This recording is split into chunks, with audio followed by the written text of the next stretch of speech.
রান্না করব বেগুন দিয়ে, কালো জিরে দিয়ে বেগুনের পাতলা ঝোল, একদম হালকা মশলা আমি পছন্দ করি।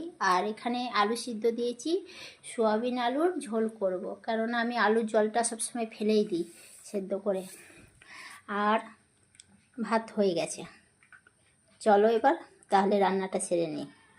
আমি ভাতটা কেন ঢেলে নিই হাঁড়ি থেকে, ভাতটা ঢেলে নিলে ভাতটা ঝরঝরা থাকে, ওই জন্য আমি ভাতটা এইভাবে ঢেলে গামলায় রেখে দিই। এক হাতে ক্যামেরা ধরে রান্না করতে খুব কষ্ট। দেখি কালো জিরে আর কাঁচা লঙ্কা ফোড়ন দিয়ে দিলাম।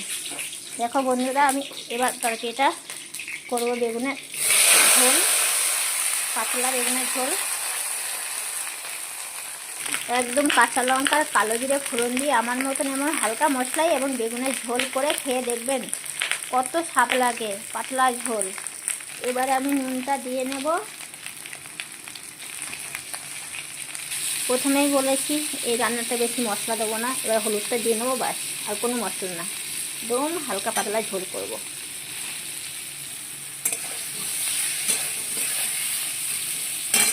ওহো, বলতে তো ভুলেই গেছি মেন জিনিসটা, আমি তো ধনে গুঁড়োটা খুব পছন্দ করি, তো হালকা ধনে গুঁড়ো দেবো। ধনে গুঁড়ো দিয়াতে স্বাদটা বেড়ে যাবে আরও বেগুনের ঝোলের। বেগুনটা কষানো হয়ে গেছে, এবার আমি ঝোলের জন্য জল দিয়ে নেব।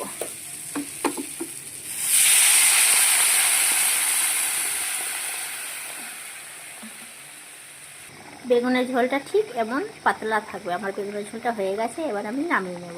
দেখুন বন্ধুরা, আমার বেগুনের ঝোলটা আমি নামিয়ে নিয়েছি, আমার হয়ে গেছে। আমি ঠিক এতটাই হালকা মশলা পছন্দ করি, আর খেতেও খুব ভালো লাগে সেই স্বাদ।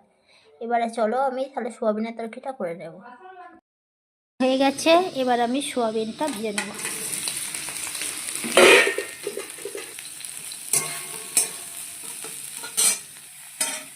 সোয়াবিনটা আমার ভাজা হয়ে এসেছে, আর একটু ভাজলেই হয়ে যাবে। সোয়াবিনটা এবার নামিয়ে নেবো, ভাজা আমার হয়ে গেছে।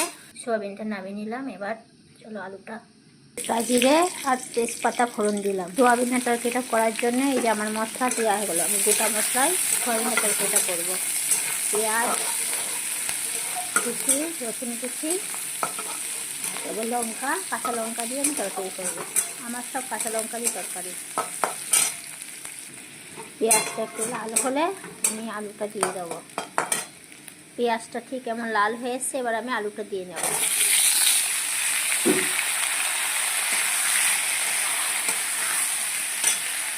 রান্না করতে জানলে চাই গোটা মশলা চাই গুঁড়ো মশলা, তুমি যেমনই দাও তরকারি টেস্ট ঠিক সেমনই লাগবে, খেতে সেমনই ভালো হবে। রান্না করতে জানা যায়, করলে গোটা মশলাতেও তোমার টেস্ট হবে আর বাটা মশলাতেও টেস্ট হবে, একটু আলাদা হয়। বাটা মশলা একটু বেশি ভালো লাগে, আর গোটা মশলায় মনে হয় একটু কেমন যেন হালকা হালকা। এবার আমি নুনটা দিয়ে নেব। এবার আমি হলুদ গুঁড়োটা দিয়ে নেব, আর একটু দেবো ধনে গুঁড়ো। হলুদটা দেওয়ার পর আমি হালকা একটু জল দিয়ে নিয়েছিলাম, কড়াইয়ে লেগে যাচ্ছিলো, আসলে তেল কম খাই তো। ধনে গুঁড়োটা দিয়ে নেব। এবার একটু আমি গরম মশলা দিয়ে নেব।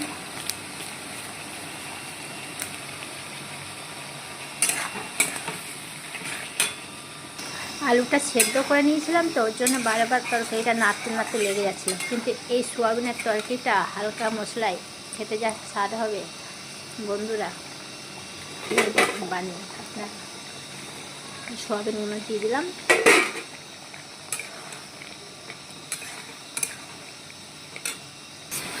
সোয়াবিনটা আমার কষানো হয়ে এসছে, এবার আমি ঝোলের জন্য জল দিয়ে নেব।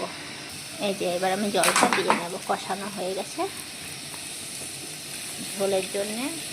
আমি সব তরকারিতেই একটু ঝোল খাই, ঝোল খেতে বহুত মজা লাগে। সোয়াবিনটা দেখবে যখন ঝোলটা হবে একটু মাখো মাখো করবো ঝোলটা।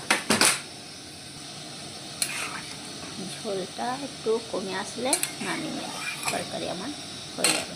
সোয়াবিনটা ফুটে উঠেছে, ঝোলটা একটু কমে আসলে নামাবো। সোয়াবিনের ঝোলটা হয়ে গেছে, এবার আমি নামিয়ে নেব। এটা আমার হয়ে গেছে, দেখুন মাখো মাখো হয়ে গেছে, নামিয়ে নিয়েছি। বেগুনের ঝোল এটা। রান্নাটা হয়ে গেছে, চলো তাহলে আমি মেয়েকে খেতে দিই। আমার মেয়ে খেয়ে বলবে যে কেমন হয়েছে। তো তোমাদের তো দেখালাম রান্নাটা কেমন করে করেছি, সোয়াবিন বেগুনের তরকারি। চলো মেয়েকে খেতে দিই, মেয়ে খেয়ে বলবে কেমন হয়েছে। খেয়ে দেখ কেমন হয়েছে। তোর পছন্দের জিনিস সোয়াবিনের তরকারি আর বেগুনের ঝোল হালকা মশলায়। খেয়ে বল কেমন হয়েছে।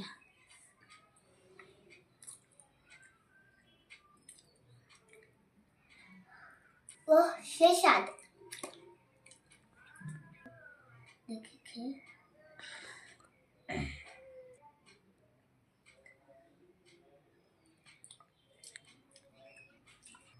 সেই স্বাদ।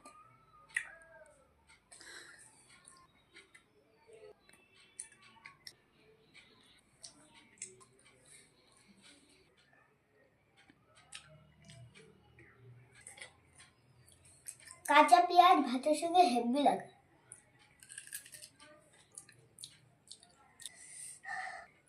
মা, আমি এতগুলো ভাত খাবো নাকি? এতগুলো ভাত দিয়ে দিয়েছ। তুই খা, তারপরে আমি খেয়ে নেবো তোর থালে।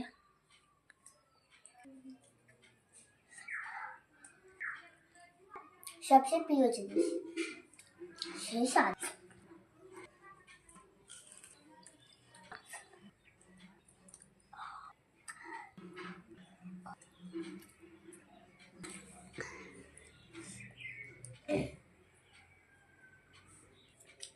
গোল গোল সেই স্বাদ।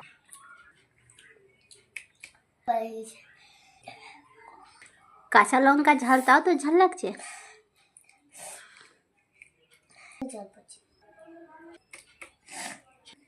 খেয়ে নাও।